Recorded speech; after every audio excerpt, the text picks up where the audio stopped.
How's it going, guys? Jonathan Cavaliere here from Mr. Cavaliere. Today I want to teach you one of my favorite tie knots, the double four-in-hand.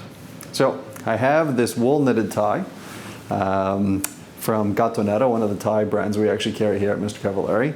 And I'm going to show it to you, right? So basically it's got a little bit of weight, right? So the biggest thing about kind of like doing this tie knot is even if it's got a bit of heft, it'll still work, right? And basically what a four-in-hand knot is, it's kind of that classic schoolboy knot that everyone knows how to do, but the double just adds a little extra element of something else to kind of make it a bit nicer, and I'll show you what that is in a quick sec. All right, so I'm going to turn towards the mirror here.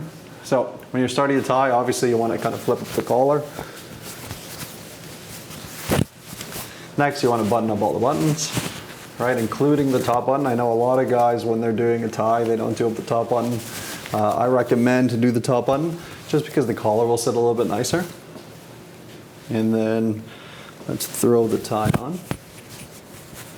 And then we usually want to start with making the, let's say the tie side or the thicker side a little bit longer, right? So, and then kind of figuring out what this position is. It takes a little bit of practice, right? Because based on how tall you are and how long your torso is, this will have to change. So kind of start like this. So we'll flip the big side over the small side as we normally do when we're tying a tie. This goes around, right? Keeping hold of those two pieces. This comes up and over, right? And as opposed to kind of going up and through, at this stage, we want to wrap it around one more time and make a kind of a double loop, right? Throughout this whole process, I've kind of had my thumb in that spot there. And as you pull this through, you're going to want to tuck it in. So if you come a little closer here, you kind of want to tuck it in this like second loop here. If you tuck it in there, that's kind of where you're going to go about getting that knot. Tuck it in the first one, it's not a bad option either. But that second one kind of gives you this interesting little detail that I want to show you. So okay, let me do it one more time really quickly. I'll just walk you through all the steps. All right, so a little bit longer on one side. Especially with the double four-in-hand, you want this to be, you want to give this a little extra length. Right, this goes longer, this comes around, right? This is a regular four-in-hand. We go around again. And then we've created those two loops. Now this goes up and through.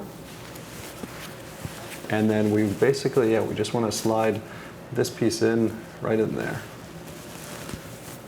So use your other hand to kind of grab it, to pull it through.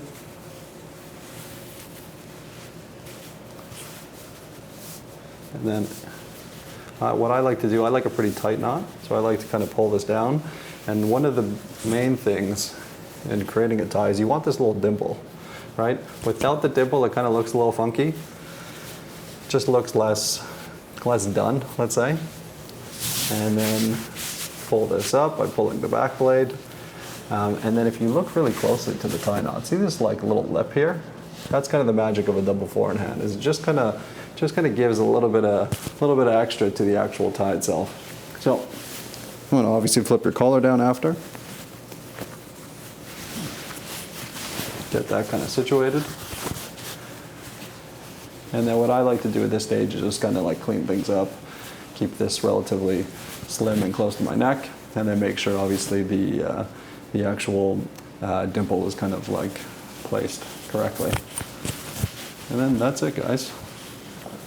So that is how you tie the double four-in-hand knot, my favorite tie knot of them all. Sometimes I like to kind of let the back blade kind of just hang out if I want a slightly more casual or sprezzatura kind of look. If I want something a bit cleaner, just tucking in the back blade into the back of the tie is a great way. And then away you go. If you like this tie knot or you want to learn something else from us, please let me know. Send me a DM, send me an email, whatever it is, and we'll go about covering that in our next video. All right, guys, thanks for watching.